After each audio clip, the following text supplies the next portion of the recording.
Yo guys, Coach Theo here on Common Sense. Really trying to hide away in a corner of the meadow here because there's all these asshole kids running around doing orientation or whatever.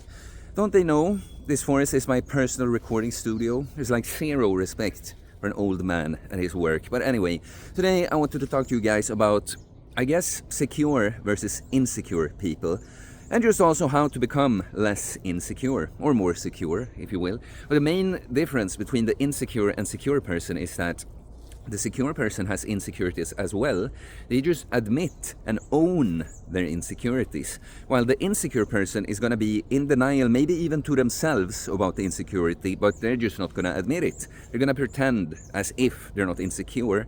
And that's what actually comes off as very, very insecure. Because if you think about it, I'm going to go into defining what is insecurity, really. When you think about it, if someone feels insecure and they say that, that's both quite authentic and real, and it's also quite secure. That, I feel unsure, nervous, not so confident or whatever about whatever is going on right now. And I admit that. I'm open about it. Right? That's actually quite secure to do.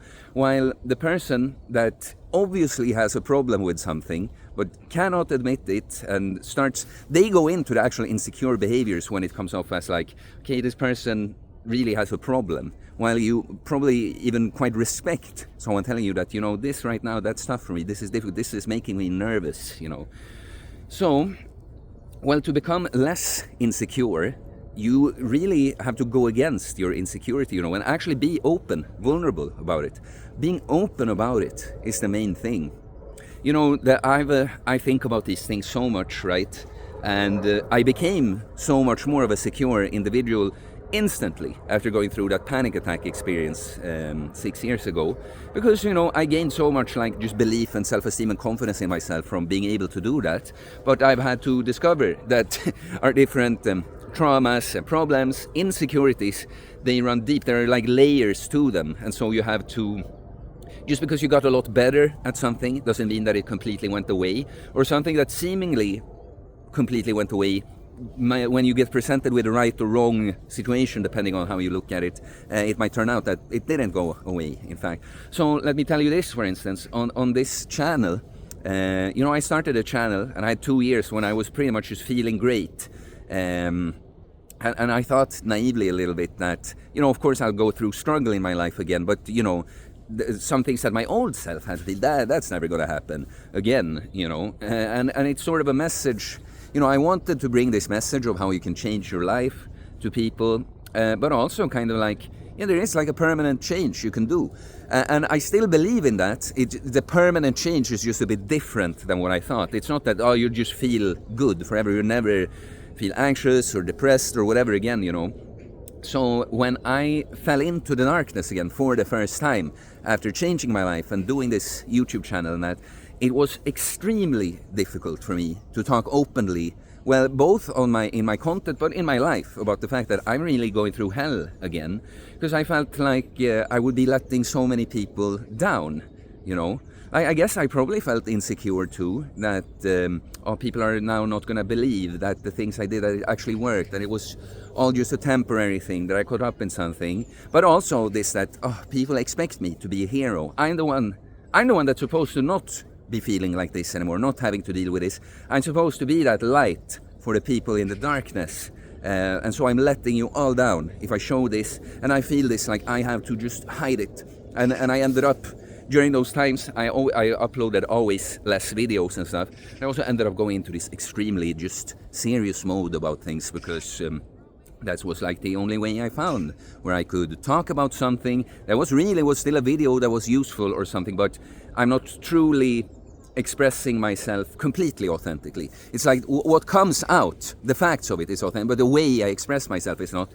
That was the only, I could not be open and vulnerable about the fact that, guys, shit, I didn't think that this could happen in this way again, but I really fell deep into the darkness, and I'm struggling right now, and I might need some time. I might need to post a bit less videos or whatever before I get back to it. But I couldn't do it because I felt like both, like I said, maybe people are gonna think that it was just a temporary thing. He didn't change after all, and actually that a lot of people are counting on me will feel let down. They see that, oh, he wasn't the hero. I see he couldn't. It didn't work, or whatever, you know. Oh, me, he was supposed to inspire me. Now he's feeling bad. You know, I felt like that.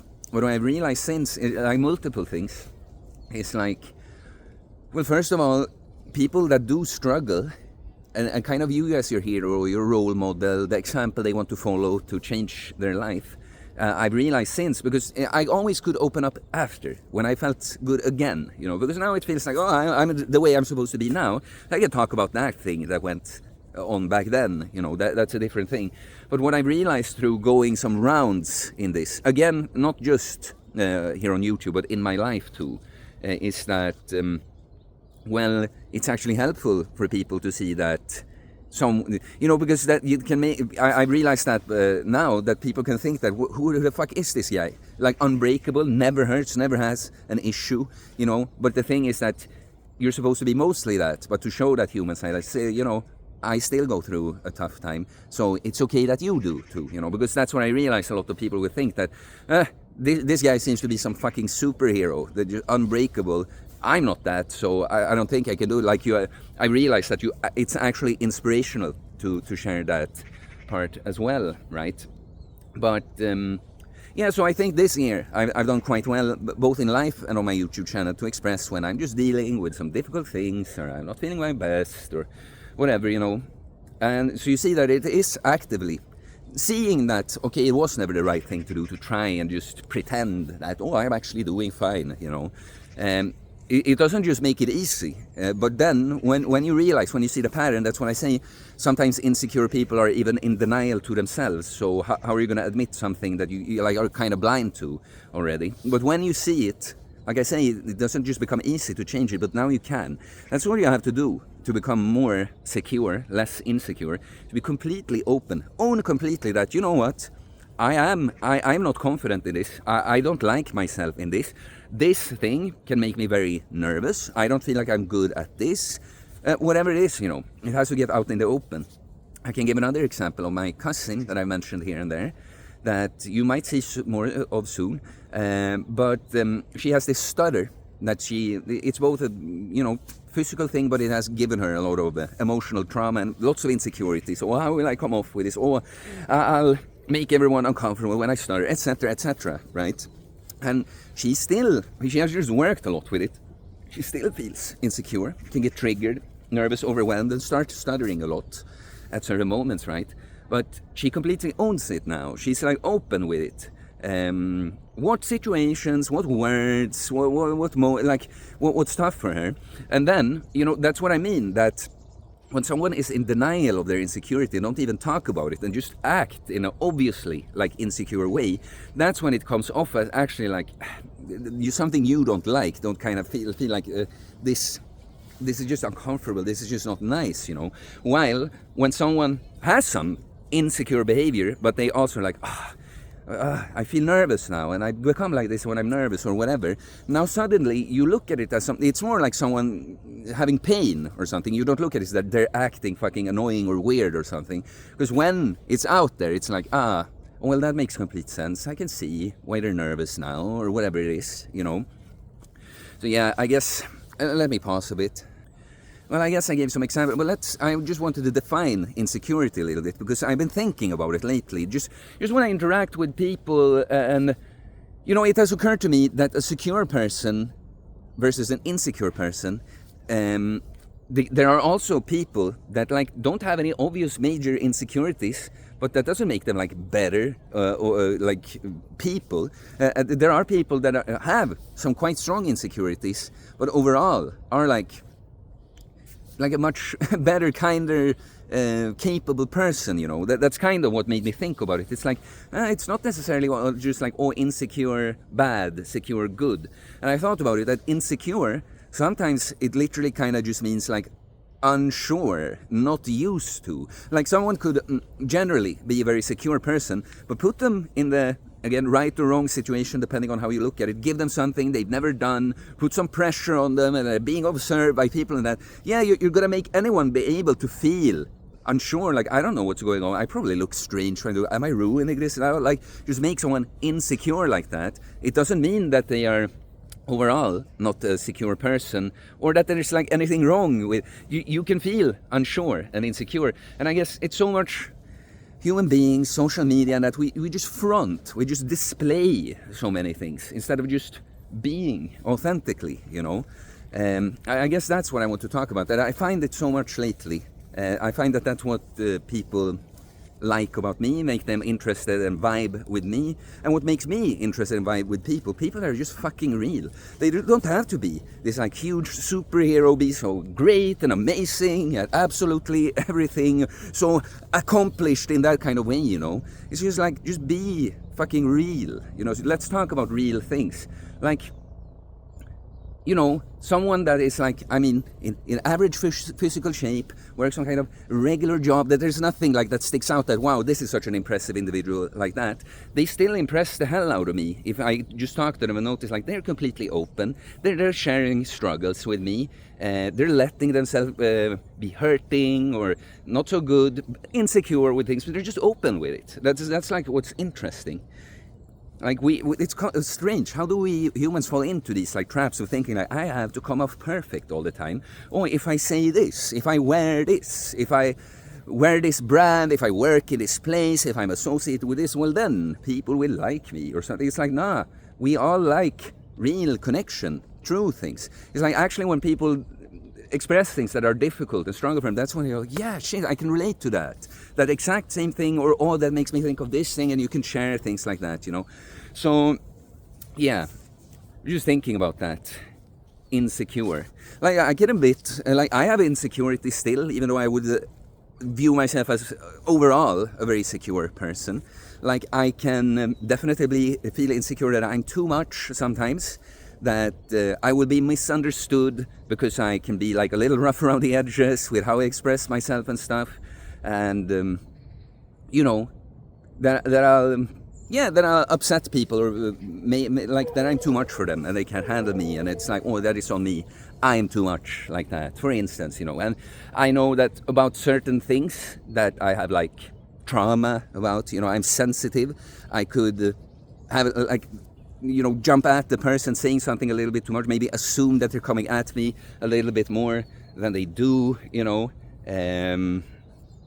Yeah, there are things, like even my singing voice, you know, like not so much speaking and stuff, but I'm not gonna go into it too long. We don't wanna make this video too much longer, but yeah, specifically my singing voice I can feel insecure about. That I know I'm extremely aware of all my, I have a singing background, right, of all my technical leaks. So if I am to sing and know it too much, I can get a little like mini nervous and not be able to perform so well, and would want to explain to everyone why I'm not singing as well, you know.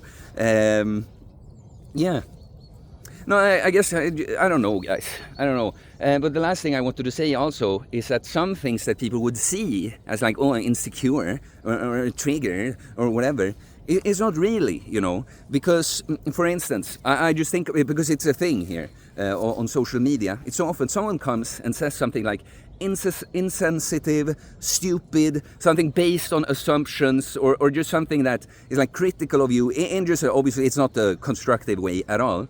And you know, I feel like responding to this little asshole, put them in a place, you came to my shit, you're talking shit, well, you're gonna get it back. So many times, the nasty tactic people want to do, like, oh, see how insecure you are that you had to respond. Oh, see your fragile ego. It's like, no, I would actually be insecure if I felt like responding to you, but wouldn't, because I'll seem like I care too much, right?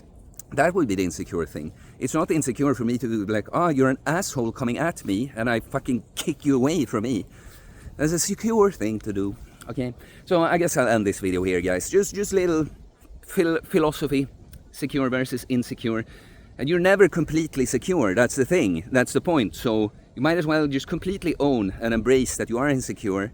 That's how you overcome the most of it. That's how you get the least amount of problems with it. That's how other people, well, will like you and respect you, actually admire you, that you can be so open with that. But that's also, if you have some problems, that's how, by actually talking about them, they'll be able to help you better, okay? So please like and comment. I'll be very curious to see what you have to say. I do holistic bodybuilding coaching, getting jacked and stacked, mentally, physically, spiritually. Working on ourselves, body, mind and soul. You have no idea, this kind of video, how much of this I do, you know, talk with certain clients about. It's holistic, guys. So if you are interested, you can send me a DM or email me. It's in the description below. I'll tell you about my different programs. Pick up my training book, everything mindset, philosophy, and just training technique related. You need to become a self-reliant, jacked and stacked individual. And please subscribe for more content about fitness, fast losing weight, building muscle, self-improvement, stoicism, mental health, philosophy, spirituality, mindset. It is a mindset, guys. It's secure to be insecure when you own it. Peace.